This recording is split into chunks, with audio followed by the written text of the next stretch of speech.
प्यारे बच्चों, नमस्कार। आइए आज हम कक्षा 12वीं की प्रश्नावली 3.1 के पहले प्रश्न को हल करें। पहला प्रश्न इसका कह रहा है, आयु ए बराबरी से इसकी जो प्रविष्टि है, इसके जो एलिमेंट है वो है 2, 5, 19 -7, 35 -2, 5/2, 12, √3, 1, -5 और 17। ये हमारे पास एक आयु या जिसे हम कहेंगे मैट्रिक्स दी हुई है। हमें यहाँ पर जो प्रश्न पूछे गए हैं वो प्रश्न पूछे गए नंबर 1 पर हमें बताना है आयु की कोटि। तो आयु की कोटि को बताने के लिए आपको पता होना चाहिए कि इस दी गई आयु में कुल कितनी पंक्तियां हैं और कुल कितने स्तंभ है। यहाँ पर हम देख रहे हैं कि इसमें पहली पंक्ति, दूसरी पंक्ति और तीसरी पंक्ति। तो आयु की कोटि में हम सबसे पहले लिखेंगे 3। अब देखेंगे हम यहाँ पर स्तंभों की संख्या, तो 1, 2, 3 और 4। तो इस प्रकार से हम आयु की कोटि को कह सकते हैं कि आयु की जो कोटि है वह 3/4 की है। नंबर 2 पर हमसे पूछा गया है, इसमें अवयवों की संख्या बताना है। अवयवों की संख्या बतानी है। तो स्पष्ट रूप से आपको ये पता होना चाहिए कि यदि हमें पंक्तियों की संख्या पता है और स्तंभों की संख्या पता है तो हम अवयवों की संख्या आसानी के साथ पता लगा सकते हैं। हमें ये काउंट करने की या गिनने की आवश्यकता नहीं है। तो 3 से हम 4 का गुना करेंगे तो हमें मिलेगा 12। नंबर 3 पर ये हमसे पूछ रहा है कि जो प्रविष्टि है, जो अवयव है, उनके मान बताइए। तो कौन कौन से अवयव?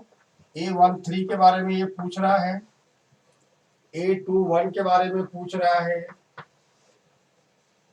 A33 के बारे में पूछ रहा है, A24 के बारे में पूछ रहा है हमसे, और A23 के बारे में पूछ रहा है। तो आपको यहाँ पर समझ जाना चाहिए कि A13 से क्या तात्पर्य, वो कौन सा अवयव है जो कि पहली पंक्ति में और तीसरे स्तंभ में है। तो पहली पंक्ति में और तीसरे स्तंभ में, तो ये हमें स्पष्ट रूप से दिखाई दे रहा है कि A13 के स्थान पर जो अवयव है वह अवयव है हमारे पास में 19। यदि हम A21 की बात करें तो दूसरी पंक्ति, ये है हमारे पास में दूसरी पंक्ति, 1 यानी पहला स्तंभ। तो दूसरी पंक्ति और पहले स्तंभ में जो अवयव है वो अवयव है हमारे पास में 35। आइए हम A33 की बात करें, यानी तीसरी पंक्ति, ये है हमारी तीसरी पंक्ति, 3 यानी ये तीसरा स्तंभ। तो तीसरी पंक्ति में और तीसरे स्तंभ में जो एलिमेंट है वो है हमारे पास -5। आइए हम आगे बढ़ते हैं। दूसरी पंक्ति और चौथे स्तंभ में, ये है हमारे पास दूसरी पंक्ति और ये है चौथा स्तंभ। तो दूसरी पंक्ति और चौथे स्तंभ में जो अवयव है वह अवयव है हमारे पास में 12। A23 की बात कर रहा है तो दूसरी पंक्ति और उसका हमें चाहिए तीसरा अवयव। ये दूसरी पंक्ति और ये तीसरा स्तंभ और इसका जो अवयव है वो है 5/2। तो बड़ा आसान सा प्रश्न था। मुझे ऐसे उम्मीद है कि आप इस प्रश्न को बहुत आसानी के साथ समझ गए होंगे। मैं एक बार इसकी पुनरावृत्ति और कर देता हूं। आयु ए दी हुई थी, जैसा कि आपको यहाँ पर दिखाई दे रहा है कि इस आयु में 3 पंक्तियां हैं और 4 स्तंभ है। पहला प्रश्न पूछा गया था कि आयु की कोटि बताइए। तो हम सबसे पहले कोटि को दर्शाने के लिए पंक्तियों की संख्या को लिखते हैं, उसके बाद हम स्तंभों की संख्या को लिखते हैं। क्योंकि यहाँ पर 3 पंक्तियां थी तो 3 लिख दिया हमने, 4 स्तंभ थे तो हमने यहाँ पर 4 स्तंभ नोट कर दिए। अवयवों की संख्या के लिए आपको यदि पंक्तियों की संख्या और स्तंभों की संख्या पता है तो आप आराम से जो है अवयवों की संख्या बता सकते हैं, प्रविष्टियों की संख्या आप बता सकते हैं। फिर A13 का मान पूछा था। A13 से हमारा तात्पर्य होगा कि पहली पंक्ति और तीसरे स्तंभ में, पहली पंक्ति और तीसरे स्तंभ में जो अवयव है वो अवयव है हमारे पास में 19। इसी प्रकार से हम बाकी प्रश्नों का जवाब भी दे सकते हैं। तो मुझे उम्मीद है कि आप इस प्रश्न को भली भांति समझ गए होंगे। आइए अब हम प्रश्न नंबर 2 को हल करें।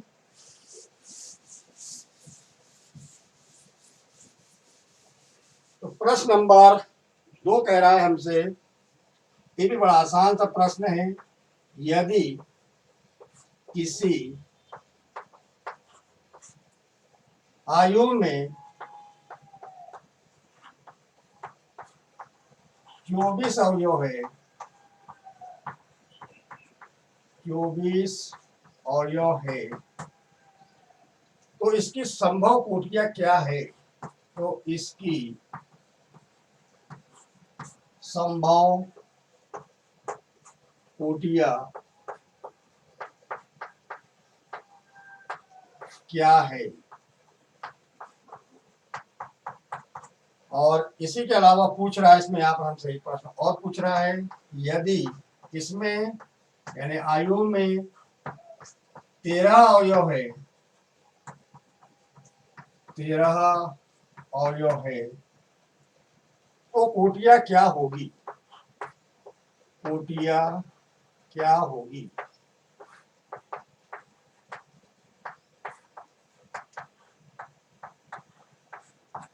हल करते हैं इस प्रश्न का।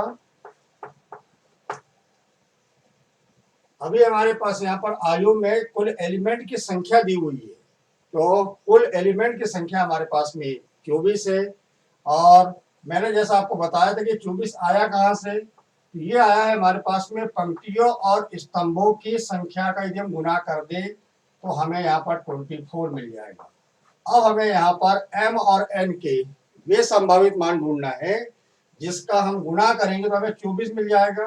बड़ा आसान सा काम है कि यदि हम 1 में 24 का गुना करेंगे तो हमें 24 मिल जाएगा। 2 में यदि हम 12 का गुना करेंगे तो 24 मिल जाएगा। 3 में यदि हम 8 का गुना करेंगे तो हमें 24 मिल जाएगा।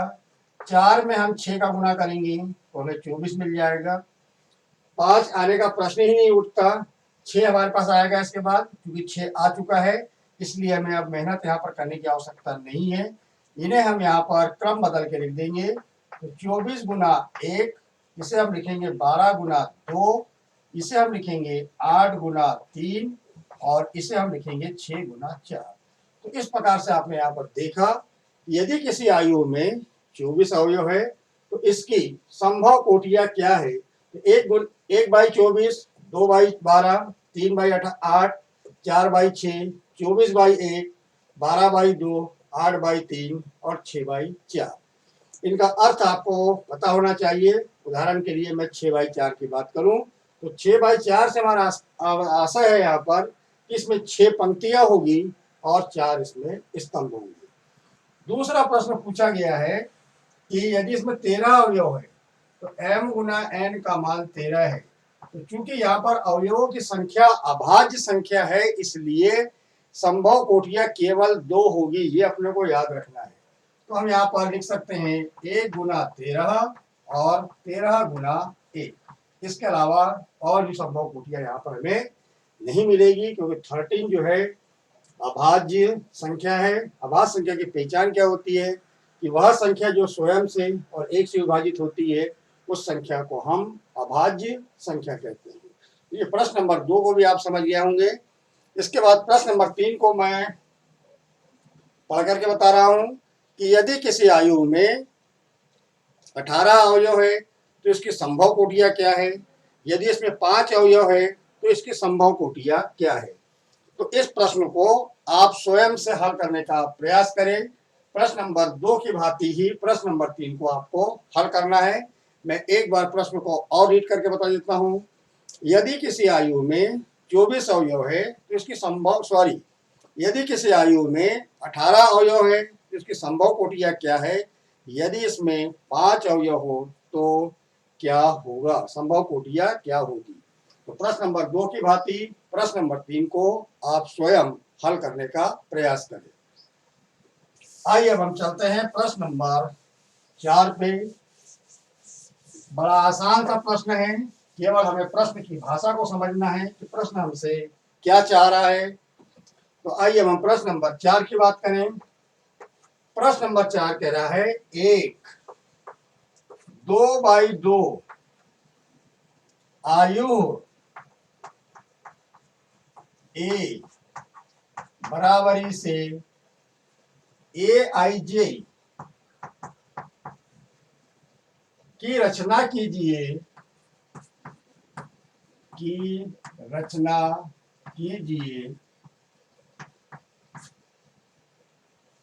जिसके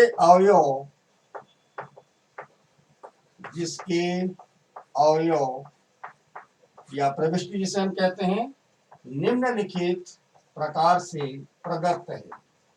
निम्नलिखित प्रकार से प्रदत्त है यानी दिए हुए हैं। तो आइए हम इसके पहले प्रश्न को देखें। पहले प्रश्न में इसने AIJ का जो मान है वो दिया हुआ है I प्लस J पूरे का वर्ग बटे में दिया हुआ है 2। तो यहां पर I और J में आपको कंफ्यूज होने की बिल्कुल आवश्यकता नहीं है। I यानी पंक्तियों की संख्या, J यानी स्तंभों की संख्या, जिसे हम कहेंगे यहाँ पर ये I जो है रो को प्रदर्शित करेगा, J जो है वो कॉलम को प्रदर्शित करेगा। तो हमें यहाँ पर आदेशित किया गया है कि हमें जो आयु तैयार करना है वो आयु हमें तैयार करना है 2x2 की, यानी हमें मान चाहिए किसका, A11 का मान चाहिए, A12 का मान चाहिए, A21 का मान चाहिए, A22 का मान चाहिए। अब A11 का मान ज्ञात करने के लिए हम क्या करेंगे, तो I के स्थान पे 1 लिखेंगे, J के स्थान पर 1 लिखेंगे।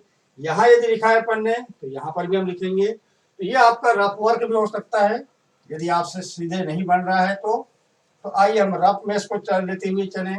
तो I का मान हमारे पास में है 1, J का मान भी है 1 पूरे का वर्ग बटे में 2।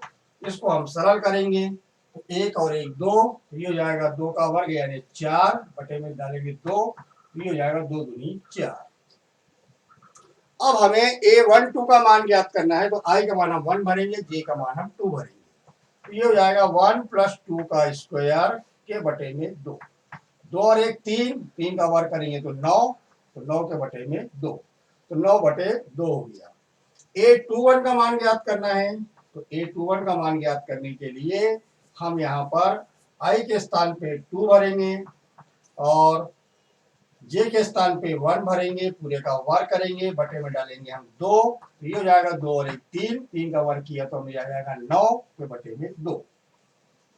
A22 का मान ज्ञात करना है तो I का मान 2 भरेंगे, J का मान 2 भरेंगे, स्क्वायर करेंगे और 2 से इसको हम भाग दे देंगे। तो 2 दूनी 4, 4 का वर्ग करेंगे तो हमें मिलेगा 16, बटे में हम डालेंगे 2, तो ये हो जाएगा 2 8 16। तो इस प्रकार से हमने चारों एलिमेंट के मान, चारों प्रविष्टि के मान ज्ञात कर लिए। ये मान हमारे पास में 2 है, ये मान हमारे पास 9 बटे 2 है, ये वाला मान भी हमारे पास 9 बटे 2 है और ये मान हमारे पास में 8 है।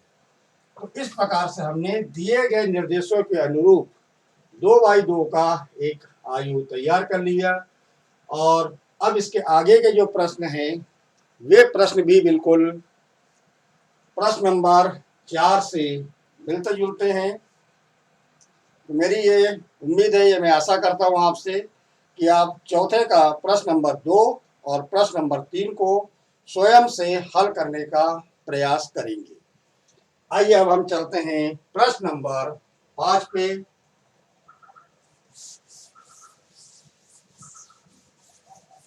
प्रश्न नंबर 5 में जो हमें निर्देश दिए गए हैं उन निर्देश को हम ध्यानपूर्वक पढ़ लें। तो ये कह रहा है यहाँ पर प्रश्न नंबर 5 में कि 3 × 4 आयु की रचना कीजिए। बिल्कुल प्रश्न क्रमांक 4 से मिलता जुलता है। आयु की रचना कीजिए जिसके अवयव निम्नलिखित प्रकार से प्रदत्त है। जिसके अवयव निम्नलिखित प्रकार से प्रदत्त है।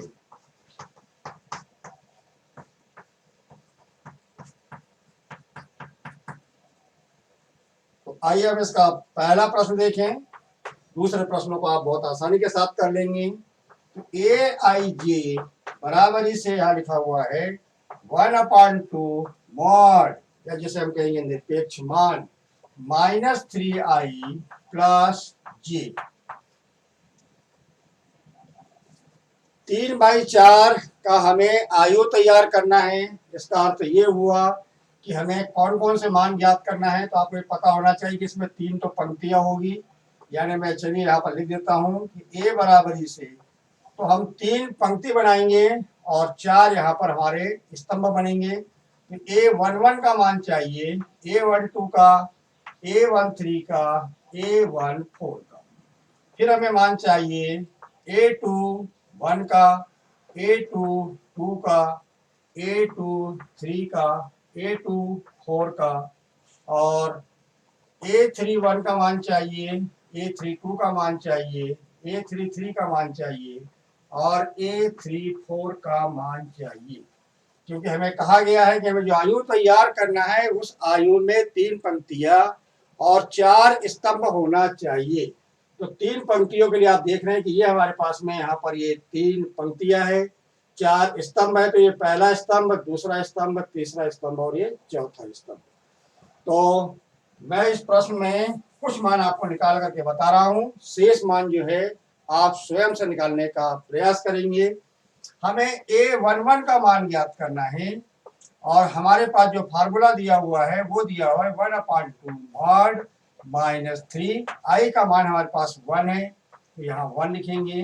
जे का मान हमारे पास फिर 1 है तो 1 लिखेंगे। इसको हम सरल करेंगे तो ये आ जाएगा 1/2 मॉड -3 प्लस 1 लिखेंगे आगे चल करके।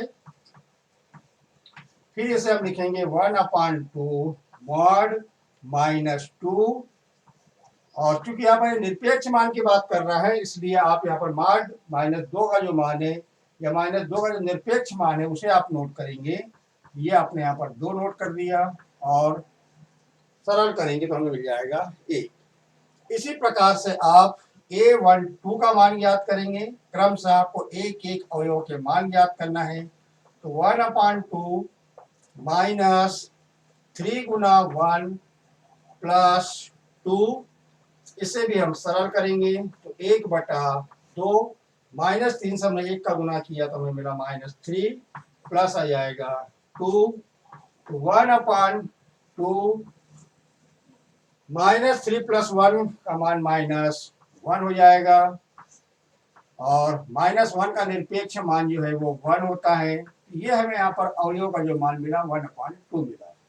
तो मैं ऐसे उम्मीद कर रहा हूँ कि अब आप A11, A112 की भांति A13, A14 और बाकी जितने मान दिए हुए हैं उन सारे मानों को ज्ञात करके यहाँ पर आपको भर देना है, उन मानों को यहाँ पर आपको रख देना है। तो ऐसी स्थिति में हमारा प्रश्न जो है वो कंप्लीट हल हो जाएगा। तो क्योंकि आप लोग कक्षा 12वीं के विद्यार्थी है, यदि आपको हम एक एक चीज यदि इस प्रकार से कराएंगे तो वो ठीक नहीं होगा। आप स्वयं से करने का प्रयास करिए। गणित आपसे अभ्यास मांगती है। अभ्यास यदि आप स्वयं करेंगे तो निश्चित रूप से आप भी अपने प्रश्नों को बहुत अच्छे से कर पाएंगे। आपका आत्मविश्वास जो है वो जागृत होगा। तो आज मैं अब इस प्रश्नावली के प्रश्नों को यहीं पर समाप्त कर रहा हूँ। सवाल नंबर 6, 7, 8, 9, 10 के लिए हम अगले वीडियो में आपसे मिलेंगे। तब तक के लिए आप सभी विद्यार्थियों को मेरी ओर से नमस्कार और ढेर सारी शुभकामनाएं। मेहनत करिए और कक्षा 12वीं में अच्छे से अच्छे अंक अर्जित करने का प्रयास करिए।